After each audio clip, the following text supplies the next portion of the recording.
Caríssimos irmãos e irmãs, com esta celebração, com este domingo de Ramos e da Paixão do Senhor, nós damos início à Semana Santa. Este domingo se chama de Domingo de Ramos e da Paixão, porque nós tivemos dois evangelhos: o evangelho no início da Santa Missa, o evangelho de Ramos, que proclama a entrada de Jesus em Jerusalém, e domingo da Paixão, porque nós ouvimos o relato da paixão de nosso Senhor. E aqui, meus irmãos, nós vemos que, por um lado, Jesus entra glorioso em Jerusalém, entra sendo aclamado, Hosana ao filho de Davi. Por outro lado, esta mesma multidão que aclama Hosana ao filho de Davi, será a multidão que dirá: crucificam, crucificam. Percebem aqui, meus santos, que a nossa esperança tem que estar em nosso Senhor. Por quê? Porque a mesma boca que louva é a boca que condena. A nossa esperança tem que estar em Deus, porque quando colocamos a nossa esperança nos homens, a decepção é certa. Pois bem, então, o que nós podemos tomar hoje para que nos ajude durante esta semana, esta grande semana? O evangelho é longo, é todo o relato da paixão. Então eu aconselharia vivamente aqui, para que vivamos bem esta semana, que nós tomássemos parte desse evangelho a cada dia e o meditássemos. Então, segunda, terça, quarta, quinta de manhã, antes de vir à missa à noite, a missa da Ceia do Senhor, a missa chamada Missa do Lava-Pés. Então, que até quinta-feira você refletisse e meditasse um trecho deste evangelho, ou talvez um personagem deste evangelho, porque enquanto na sexta-feira da paixão nós voltaremos os nossos olhos principalmente para nosso Senhor sofredor, para o Cristo obediente que morre na cruz, hoje neste relato, porque na sexta-feira também nós ouviremos o relato da paixão. É sempre assim, no domingo de Ramos e da paixão, nós ouvimos um relato ou de Mateus, ou de Marcos, ou de Lucas, de acordo com o ano. Como estamos no ano B, ouvimos o relato de Marcos. E na sexta-feira santa, nós ouvimos o relato da paixão segundo João. Pois bem, então enquanto na sexta-feira santa nós podemos voltar os nossos olhos principalmente para Jesus, nós podemos, no domingo de hoje, voltar os nossos olhos para os personagens que acompanham Jesus.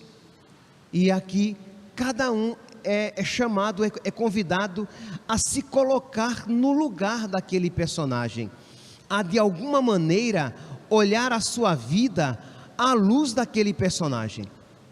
Então, diz aqui, já no início do evangelho de hoje, que enquanto Jesus estava lá em Betânia, na casa de Maria, Marta e Lázaro, diz que uma mulher com um vaso de alabastro cheio de perfume de nardo puro, muito caro, quebrou aquele perfume e o derramou na cabeça de Jesus. Aquele gesto foi criticado por uns. Em outros evangelhos nós vemos que Judas criticou, e o evangelista diz que ele criticou porque ele era ladrão, porque ele tomava conta da bolsa. Então ele queria que fosse dado o dinheiro para que ele pudesse roubar o dinheiro. Mas aquela mulher, ela faz um gesto de pura gratuidade. Meus irmãos, o que é que isso nos ensina por toda a vida, mas de um modo particular nesta Semana Santa? Que nós precisamos, que a religião, que a nossa religiosidade é sempre expressão da nossa gratidão a Deus, e os gestos precisam ser generosos. Se nós formos aqui pela lógica da necessidade, ora, nós iremos dizer, ela quebrou, ela derramou um perfume muito caro, ela, entre aspas, ela desperdiçou esse perfume caríssimo.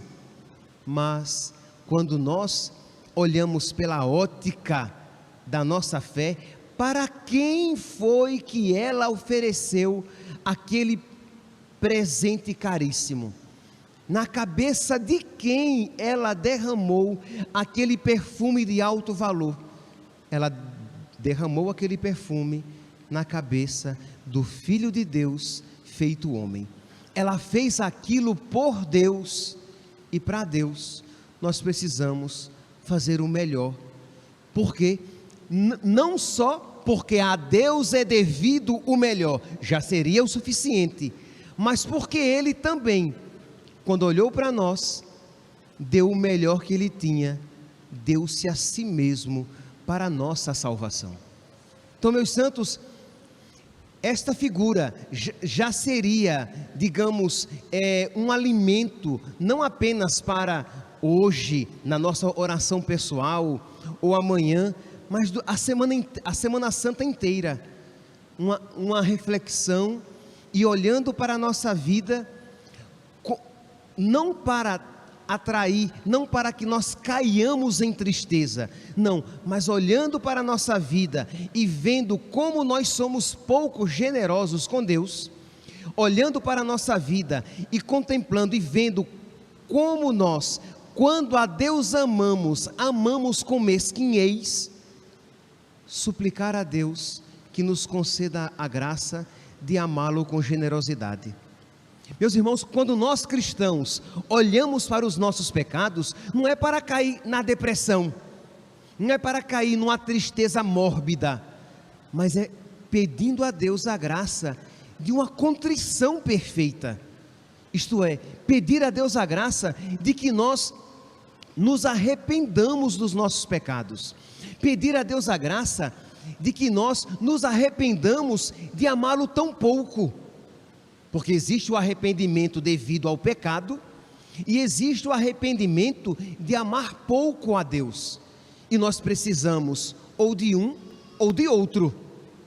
Então precisamos pedir a Deus a graça de chorar mesmo, de nós sentirmos tristeza mesmo, tristeza verdadeira por não amarmos a Deus.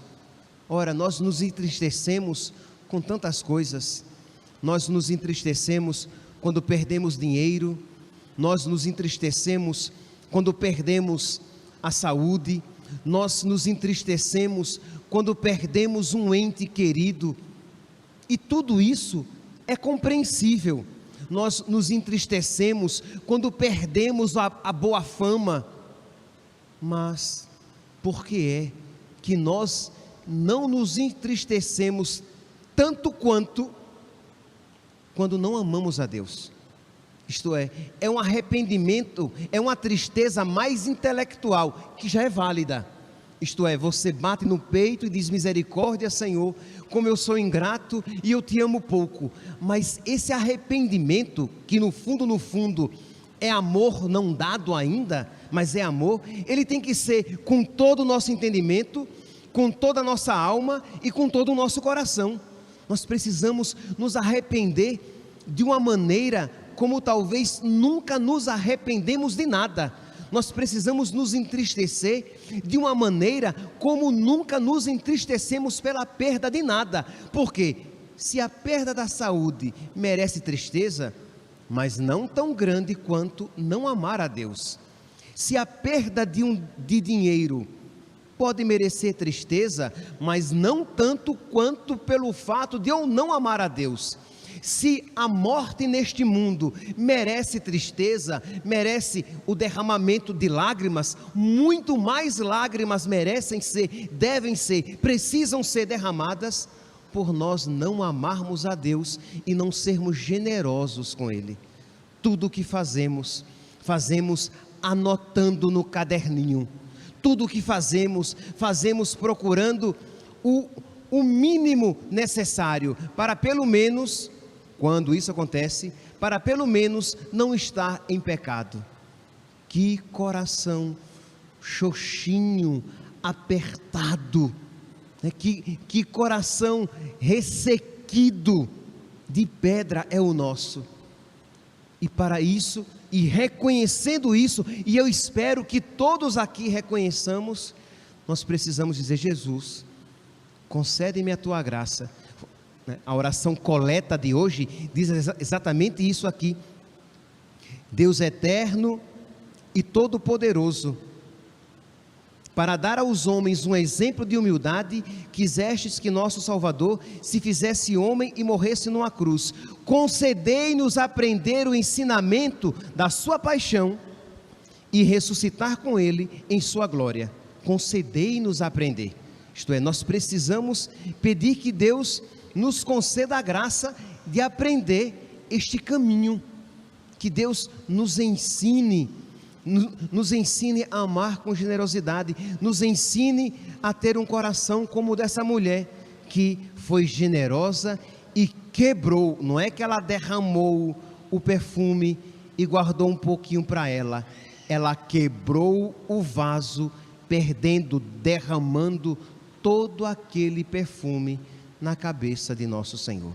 Pois bem, a primeira figura que você pode e deve durante a semana depois meditar e aprofundar, mas nós temos outras figuras também, não tão belas assim. Nós temos aqui a figura de Pedro, que por um lado, quando Jesus fala da sua paixão, Jesus diz tudo aquilo que o espera. Diz aqui que Pedro, numa bravata, diz: mesmo que todos te abandonem, que todos te neguem, eu não te negarei, eu não ficarei perturbado. Meus irmãos, quantas vezes nós nos colocamos diante de Deus com este coração altivo e pouco refletido, isto é, nós não nos damos conta de que nós somos barro, nós não nos damos conta de que nós somos infiéis, nós não nos damos conta por culpa. É uma superficialidade culposa, isto é, porque você reflete pouco sobre as coisas espirituais, porque você olha pouco para a sua alma, os seus olhos vivem voltados para as coisas materiais. Então você sabe quando as coisas materiais lhe faltam, você sabe quando as contas não foram pagas, e você perde a paciência, perde a paz pelas contas não pagas. Você está sempre olhando a despensa da sua casa. Então você sabe quando falta arroz, quando falta feijão, quando falta carne, porque você está sempre voltado com os olhos para as coisas materiais. Você sabe quando o marcador de combustível está descendo e a gasolina está acabando e você vai ter que abastecer de novo o carro, porque você sempre está olhando lá para o tanque do seu carro, mas você não sabe quão miserável você é,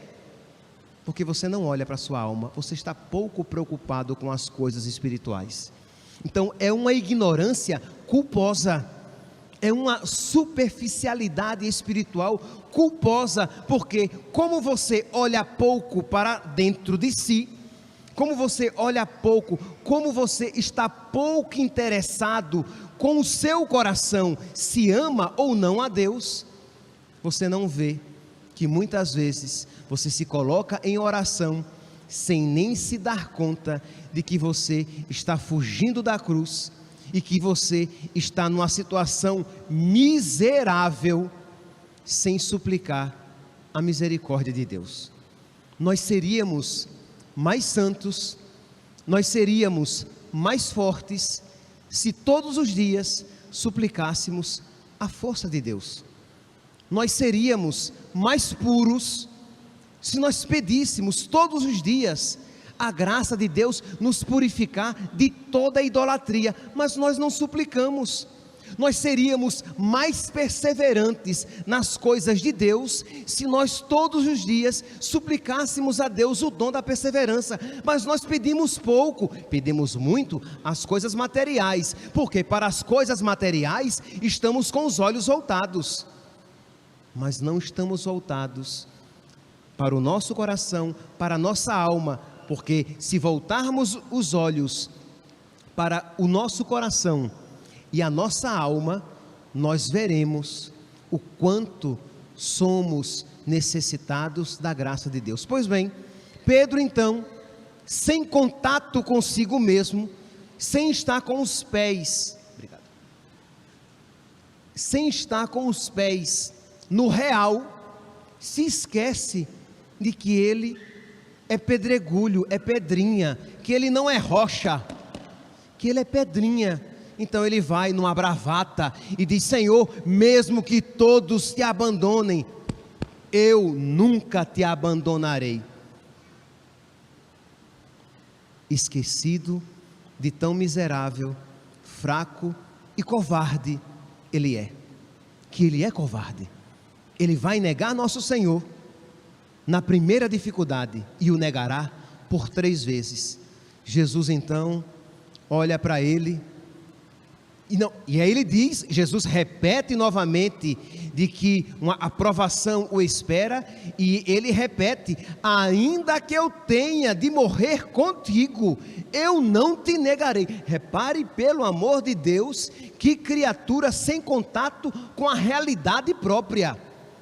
Ele não tem contato nenhum, ele não sabe o que ele é, ele se acha uma coisa, quando na verdade ela é outra.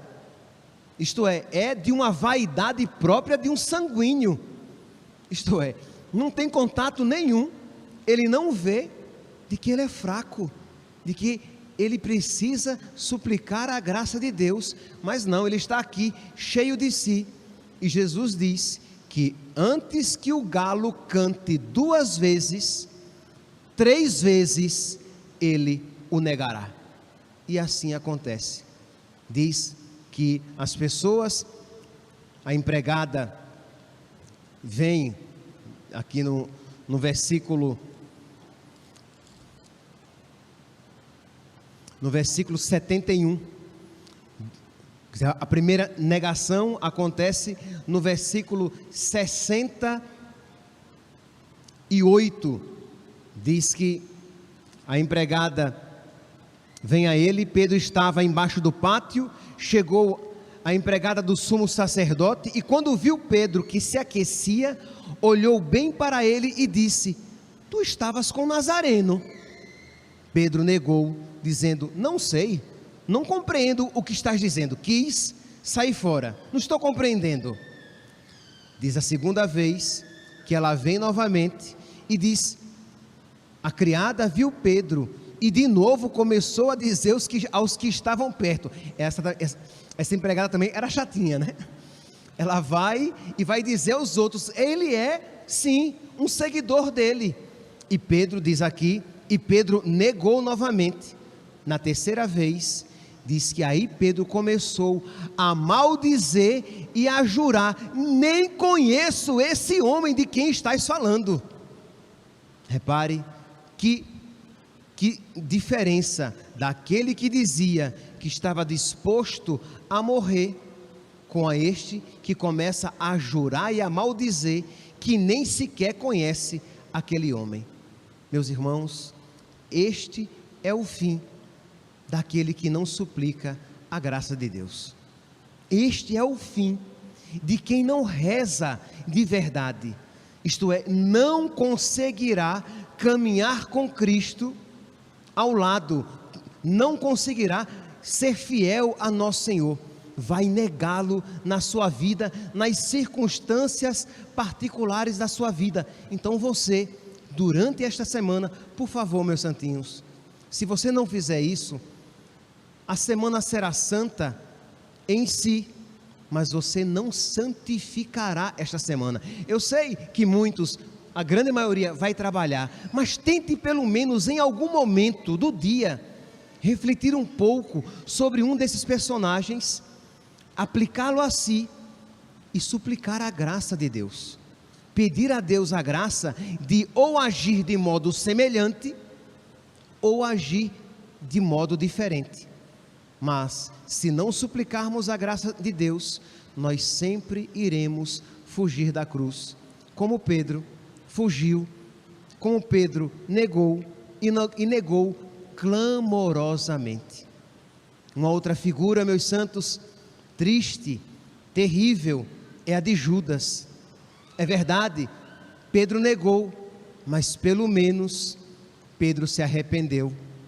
Pedro chorou, pediu perdão dos seus pecados. Judas, tão diferente. Ambos discípulos de nosso Senhor. Isto é, nós poderíamos, é o grande mistério de dizer que estamos aqui sentados, cada um na ponta de um banco, e nós podemos dizer, como no Evangelho, um será tomado, o outro será deixado. Isto é, necessariamente, nem todos nos salvaremos, embora todos estejamos na igreja. Os 12 eram discípulos de nosso Senhor, mas isso não queria dizer que necessariamente eles todos iriam para o céu. Judas condenou-se. Diz aqui que Judas, já interesseiro, era aquele que olhava para a bolsa, que tinha interesse no dinheiro que os discípulos tinham para a sua subsistência. Ele vende nosso Senhor por algumas moedas de prata e entrega a nosso Senhor com um beijo. Isto é, ele era íntimo de nosso Senhor, ele era amigo de nosso Senhor, mas quem está de pé, cuidado para não cair. Meus irmãos, um mistério tão grande, não é porque você é hoje amigo de nosso Senhor, porque não pense você que Judas sempre foi mau, não pense você que o coração de Judas sempre foi perverso, não, o coração de Judas já foi bom. Quando foi chamado por nosso Senhor tinha um plano, e um plano bonito para ele. Ele se perdeu por culpa própria, e não se perdeu da noite para o dia, ele se perdeu pouco a pouco. A entrega de nosso Senhor com um beijo foi apenas a gota d'água, mas foram infidelidades atrás de infidelidades, foi um passo atrás do outro, e a cada dia ele se afastando mais de nosso Senhor. É assim, meus santos, que acontece na vida espiritual. Da mesma maneira que ninguém vira santo da noite para o dia, isto quer dizer, este não é o caminho normal. Deus pode fazer, mas não é o caminho normal. O caminho normal é o que? A pessoa é santificada um dia após o outro. Deus vai santificando aquela pessoa com a sua colaboração cotidiana. Também a pessoa vai se perdendo, se afastando e se endurecendo um dia após o outro. Então, refletir sobre a figura de Judas é pedir a nosso Senhor a graça de que Ele nos atraia novamente a Ele. É pedir a nosso Senhor a graça de que Ele não permita que o nosso coração se endureça. E, meus santos, o nosso coração pode se endurecer no pecado, e não adianta dizer, mas Deus é bom e Deus vai me salvar. Mas Deus não salvará aqueles que não quiserem ser salvos. Isto é, Deus oferta a salvação, mas se nós nos fecharmos à sua oferta, nós ficaremos sem ela. Jesus queria a salvação de Judas, é claro. Jesus queria o arrependimento de Judas, é claro. Jesus olhou com misericórdia tanto para Pedro como para Judas. Jesus deixou-se beijar por Judas. Jesus poderia afastá-lo e não querer aquele beijo, mas quem sabe com este beijo ele se arrepende. Quem sabe com o olhar de Jesus que diz, é com um beijo que tu traz o Filho do Homem. Quem sabe com esta palavra ele não se arrepende, mas mesmo assim ele não se arrependeu. Meus irmãos, eu digo isso não para incutir terror nos nossos corações, mas responsabilidade. Incutir responsabilidade, isto é, a minha vida é um instante nesta terra. A minha vida é um segundo que passa, de modo que eu não sei por quanto tempo neste mundo ainda estarei. Por isso que precisamos o quê? Nos voltar para nosso Senhor hoje, precisamos suplicar a graça de nosso Senhor hoje, precisamos pedir a Deus a graça da conversão hoje, precisamos romper com os nossos pecados hoje. Se de se confessar você precisa, está tendo um padre lá fora para a confissão. Mas se você precisa de uma mudança de vida, além da confissão sacramental que vai expressar isso, você precisa fazer isso aqui, suplicar a Deus, não ficar dizendo, não, na próxima Semana Santa eu me converto, porque meus santos, quem nos garante que uma outra Semana Santa teremos? Quem nos garante de que, imagine, quando eu fiz essa procissão de entrada, pequenininha, né? Minguadinha, fiquei pensando no Salmo 41, né? Recordo saudoso o tempo em que ia com o povo peregrino e feliz caminhando para a casa de Deus. Pelo menos já há quase 2 anos que nós não temos mais peregrinações, que nós não temos mais as nossas procissões. É só para recordar. Padre, teremos novamente? O amanhã a Deus pertence, meus santos. O ontem passou, o hoje é o que nos é dado, amanhã, se a Deus aprover. Então precisamos, meus santos, pedir a Deus que nos ponha esta gravidade no nosso coração, para que nós nos decidamos hoje. Isso é graça de Deus. Nós não somos valentes assim, nós não somos corajosos assim, mas nós podemos pedir: Senhor, Tu que fizeste daquele covarde um valente. Imagine Pedro, que hoje, diante da serva do sumo sacerdote, ele tremeu. Será aquele que depois será crucificado de cabeça para baixo. Olha que mudança, do covarde que treme diante da serva do sumo sacerdote, tornou-se o valente que derrama o seu sangue. Então, Senhor, Tu que tornas o covarde valente, torna o meu coração egoísta verdadeiramente cheio de caridade. Ensina-me a amar. Do meu coração tão indeciso, que quer tantas coisas, ensina-me, Senhor, a querer o único necessário, mas pedir sabendo que para Deus nada é impossível, e refletindo nessas figuras que nós poderíamos aqui seguir e refletir sobre tantas outras, sobre os sumos sacerdotes que não aceitam a divindade de Jesus. Quando Jesus diz, eu sou, isto é, Jesus aqui, ele diz o nome de Deus.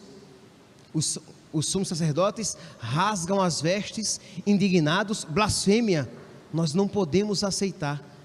Nós, cristãos, nós sabemos que Ele é o Filho de Deus, que Ele é Deus, que Ele é a segunda pessoa da Santíssima Trindade, e que nele nós podemos confiar. Nós poderíamos aqui refletir também sobre a figura de Cirineu, que começa a carregar a cruz, e começa a carregar a cruz amuado, reclamando, mas que depois já a carrega amando o nosso Senhor. Então, de você pedir a Deus isso: Senhor, eu estou inconformado com a minha cruz, eu estou inconformado com o peso com que carrego, mas assim como Cirineu, com o carregar da cruz, aceitou-a, que eu também, Senhor, aceite e a ame na minha vida. Vai transformando, Senhor, o meu coração pouco a pouco. Dá-me, Senhor, a coragem de Nicodemos. Diz aqui, o Evangelho faz questão de José de Arimateia, faz questão de dizer que José de Arimateia, membro respeitável do conselho, cheio de coragem, foi a Pilatos pedir o corpo de Jesus. Dá-me, Senhor, esta coragem, para que eu me decida, e eu digo isso a vocês, meus santos, sem querer dizer nada além do que eu estou dizendo. Já há algum tempo, para ser cristão, nós precisaremos ser corajosos. E isso vai se tornar cada vez mais verdade com o passar do tempo. Isto é, a nossa geração, muitos aqui verão como se tornará difícil ser cristão, ser católico. Como se tornará difícil viver a sua fé, praticar a sua fé, professar publicamente a sua fé. Como se tornará mais difícil proclamar o evangelho dos púlpitos. Como pouco a pouco se tornará, e já está se tornando em muitos lugares do mundo, difícil até mesmo abrir as suas igrejas. Graças a Deus estamos aqui com as nossas abertas, mas isso não é realidade em todos os lugares do mundo. Em muitos lugares do Brasil e do mundo, as igrejas estão trancadas. E não pensem vocês que isso é simplesmente por uma realidade pandêmica. Não sejam ingênuos, meus santos. Não sejam ingênuos de achar que isso é uma realidade apenas devido à pandemia. Existe algo espiritual, existe uma realidade espiritual que quer fazer cessar o santo sacrifício. Existe uma vontade satânica que quer privar os fiéis de participar do santo sacrifício de nosso Senhor. Não pensem vocês, seria ilusão, que isto é apenas algo sanitário e político. É algo também espiritual. Então pedir a Deus esta coragem que ele deu a José de Arimateia, que imagine, Pilatos tinha acabado de crucificar Jesus, ele vai pedir o corpo de Jesus, de alguma maneira ele se compromete, mas ele não tem medo de vestir a camisa, ele não tem medo de dar a cara a tapa, ele não tem medo de alguma maneira professar claramente a sua fé.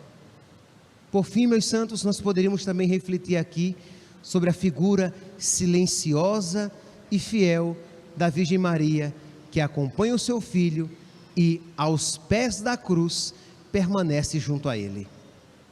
Meus santos, peço de verdade, não deixe passar esta semana de qualquer jeito. Pegue este relato da paixão segundo Marcos e reflita durante a semana. Pegue um pequeno trecho e separe em 3, 4, 5 partes e se proponha a refletir uma parte em cada dia, pedindo a nosso Senhor a graça que Ele lhe inspirar com esta leitura, pedindo a nosso Senhor a graça de um amor generoso, de uma fé ardente, de uma fé corajosa, para que com a graça de Deus, às 18 horas de quinta-feira, nós comecemos a celebrar o Santo Tríduo, a missa in cena Domini, para que possamos, com este Santo Tríduo, nos preparar de uma maneira mais imediata para celebrar a Santa Páscoa. Que a Virgem Maria interceda por todos nós, para que tenhamos nos nossos corações os mesmos sentimentos de Cristo Jesus. Louvado seja nosso Senhor Jesus Cristo, para sempre seja louvado.